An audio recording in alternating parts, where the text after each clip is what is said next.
I want to have a conversation about something that's been spreading quietly but powerfully over the last few years, and it's causing real harm, so I think we need to address it.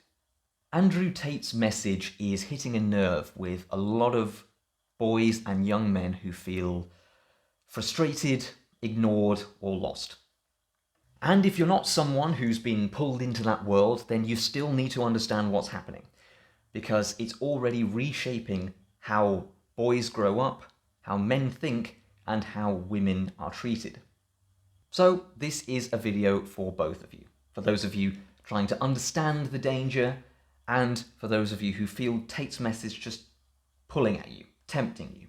And if that's you, if you feel like maybe Andrew Tate has a point, or you feel like no one really sees you, then let me just quickly say this. You might not think of it this way right now, but a lot of those feelings of wanting respect, needing meaning, just wanting to not be invisible, that's not a sign of weakness. It's not failure. It's just an essential part of being human. And even if you don't yet know how to say it, I see it. I get it. But the version of masculinity that Tate is selling, it's not real strength. It's control. And it's hurting. It's hurting women, it's hurting boys, it's hurting relationships, it's hurting trust. And that's really why I'm making this video. Because I believe that there is a better way to be a man. And you deserve to hear it.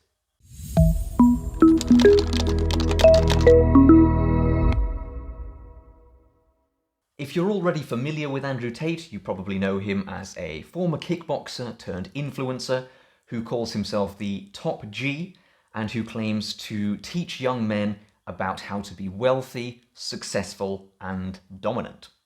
If you're not familiar, here's the short version.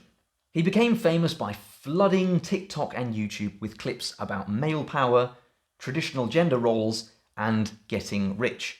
He was banned from these platforms and from multiple other platforms for spreading hate speech, but his videos and videos about him still rack up millions of views. He and his brother are currently facing criminal charges in Romania, including human trafficking and rape. They deny the allegations. But regardless of what happens in court, Tate's ideas are already out there and they're spreading fast. So, what does Andrew Tate actually believe? Let's have a look at some of the things he's said. He says depression isn't real. What do you believe about depression? Do you believe depression is a real thing? I believe that feeling depressed is real. I don't believe depression as a clinical disease is real, no. Really? Correct. He says that women are the property of men. I believe the woman is given to the man. I believe she's given away by the father. I believe she belongs to the man. So fundamentally, you do believe that a woman becomes a man's property at marriage? I believe she belongs to the man in marriage, correct. Right. He says that if your girlfriend has an OnlyFans, she should pay you because you belong to her. If my chick said, I want to do OnlyFans, I'm like, all right, then cool, go do it. How much you made? 10 grand, all right, give me 8. All right, cool. All right. What woman is going to give you 8 grand? You're my woman, you're doing OnlyFans, you're selling my product, what the fuck? Your product? Yes, The correct. woman is not Next your question. possession. He says that a man can cheat in a relationship, but a woman can't. A man can only cheat if he loves someone else. If I have a woman who I truly love, and I go out and fuck, and I come back to her, and I don't care about her, and I only love my girl, that's not cheating. That's exercise. If she even talks to a dude, it's cheating. And that if a woman is assaulted, she bears some responsibility. Now, sometimes he says he's joking, or that he's playing a character. But if you watch enough of his content, a clear pattern emerges. This is a belief system that he has constructed. A system based on control, dominance, and dehumanization of women. And millions of young men are absorbing it. And despite how extreme all of this stuff is, it's dressed up as if it's not extreme. What I mean by that is, sometimes it's just a podcast clip that is presented as a discussion of traditional gender roles, or it's framed as a debate about whether women should be allowed to talk about certain topics, or it's a joke about how being emotional makes you weak. It's dressed up as honesty, as logic. as common sense. And that's a big part of how it spreads, not just through the short clips, but through repetition, through influencers who say they don't agree with everything that Tate says, but still give his views airtime, through jokes that aren't really jokes. And before long, things that should be unthinkable start to feel normal, even reasonable. So how does this stuff get in your head? How does it start to feel like it could be true? Well, I don't think it comes from a place of hate. I think it comes from something that a lot of guys feel but don't necessarily think they can say. Like you don't matter. Like you're not winning. Like people just walk straight past you. And in that silence, Tate shows up, loud, confident, telling you that it's not your fault that people don't care about you. He says it's because you're surrounded by weak men and disrespectful women. He takes those quiet frustrations and turns them into a story. You are strong. You deserve more. You just have to take it for yourself. And that feels good, because for once, someone is telling you that you're powerful. The problem is, he's not giving you real strength. He's giving you anger.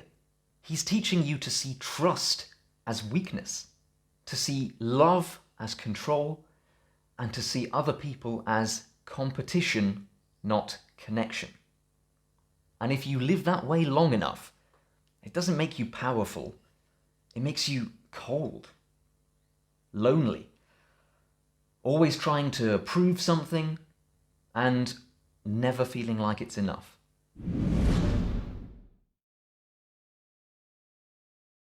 One of the easiest ways to see through Tate's message is to look at how often it contradicts itself. He calls women weak, but also says they're manipulative enough to ruin a man's life. So, which is it? He says men should be emotionally strong, but constantly tells them to blame women or society or feminism for how they feel. He says women are gold diggers, but flaunts his own wealth to attract them. He says real men don't chase validation, and yet he constantly sells himself with cars, status, and flexes. He's all about looking for validation. If you step back, it just doesn't hold up.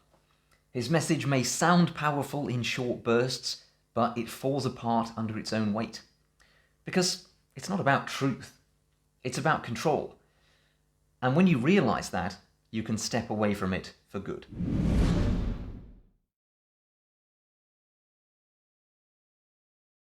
Now, this isn't just about what it does to you, it's about what it does to the people around you, especially women.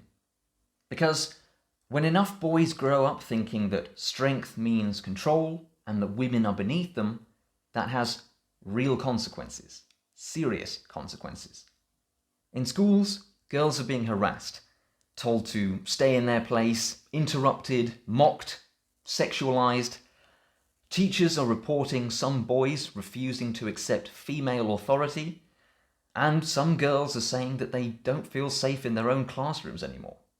In relationships, women are dealing with men who think that control is normal, that jealousy is masculinity, and that violence is justified. Many more women are reporting being manipulated, monitored, shouted at, grabbed, hit, or otherwise abused. And online, thousands of women are being threatened, not just with insults, but with threats of rape, assault, and murder just for speaking out. This is a pipeline of misogyny that leads from resentment to entitlement to harm, and women are paying the price. Misogyny isn't just an attitude, it's a fuel source for abuse, because it tells men that they're owed something and that they can take it forcefully from anyone who stands in their way. Abuse is never strength. Hitting someone, controlling them, shouting at them, making them afraid. That is never acceptable, And it's not some masculine confidence. It's just fear passed on to somebody else. No one deserves to be afraid of the person they're dating. No one should have to shrink themselves in order to feel safe. And no one should feel unsafe walking home at night or speaking up in the classroom. And this is why I'm scared. Not just for the guys being pulled into this, but for the girls and women who are going to be hurt along the way. Because we've been here before. And every time a generation of men is told that they are owed power and that there is someone standing in their way, it doesn't inspire confidence. It creates fear, violence, and lives lost. This worries me because this isn't just some internet trend. We are watching something deeper, something darker take hold. I see a generation of boys growing up feeling more disconnected, defensive, more mistrustful. Mistrustful of women, of emotion, of each other. And instead of being offered real guidance, real help, they're being told to toughen up, strike back, and take control. And what scares me is what this turns us into, both the men who follow Tate and the people who live alongside them. I'm scared of boys growing up thinking that if a woman doesn't respect them, they deserve to be hurt, that violence is the answer, and that fear is a form of love. I'm scared for women and girls, the ones who are already experiencing this in their schools, in their messages, in their homes, the ones who are being subjected to being shouted at, hit, or even worse. We're in danger of building a world where everyone is afraid of each other, where men are afraid to be soft, where women are afraid to be visible, and no one really trusts anyone else. And if we don't stop this, if we don't call it out for what it is and offer something better, a better alternative, we will raise another generation that believes that love is weakness and cruelty is power.